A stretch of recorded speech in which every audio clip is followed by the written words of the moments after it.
Hi, it's Michael. There is the right awe and there is the foolish awe.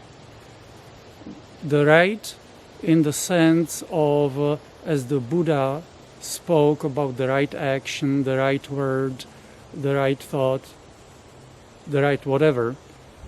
So in that sense, this will be explained shortly.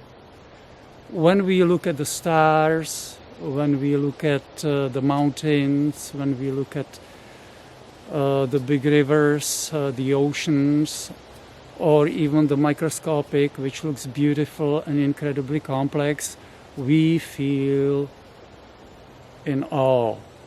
And this awe can be the right awe or the foolish awe. The right awe is when we appreciate the beauty, when we appreciate the ingenious design.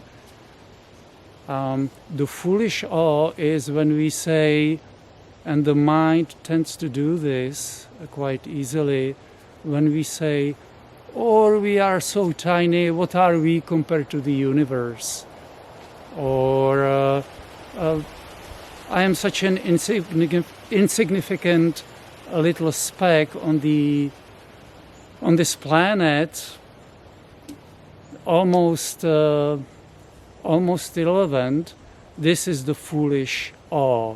We need to keep on being aware that the mind is a perceptual tool of perception that has a value for survival in this world, but it is extremely limited. And behind the mind is silence and awareness. And it is out of this silent presence that all that is manifested arises, including the body, the mind, the perceptual mechanism, the processing of the perception. It arises out of all that. So if all that perceptual mechanism is removed, what is left? It's the presence. It's the presence that just is. And that is what you are, but not you, because then again we fall into me here, you there watching, which again is a game of perception and in a way foolish assumption.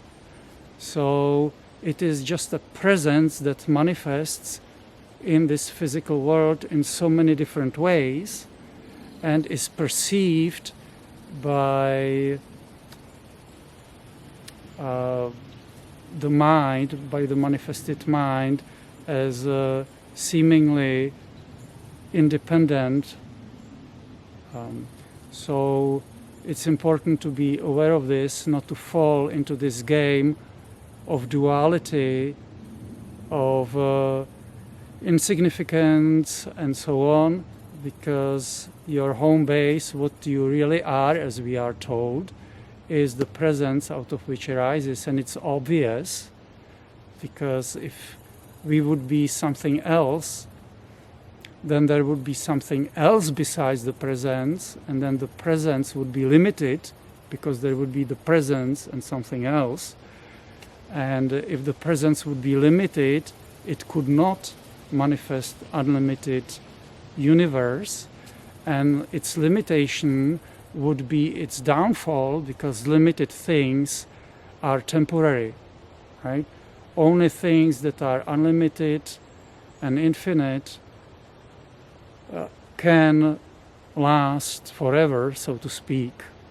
Again, perceptual game can last forever. So obviously all that is arises out of the presence, and the presence is all that is, and we are the manifestation of it. And if you go into meditation, then you become aware of the silence that's below the busyness of the mind. So the right attitude, the right awe, very important, not to be underestimated, as we don't want to get off the track of spiritual evolvement, and that's why we are here. So that's all for this talk. If there are any questions or comments, they can be left below the video. Wishing you health and joyful life. Michael out.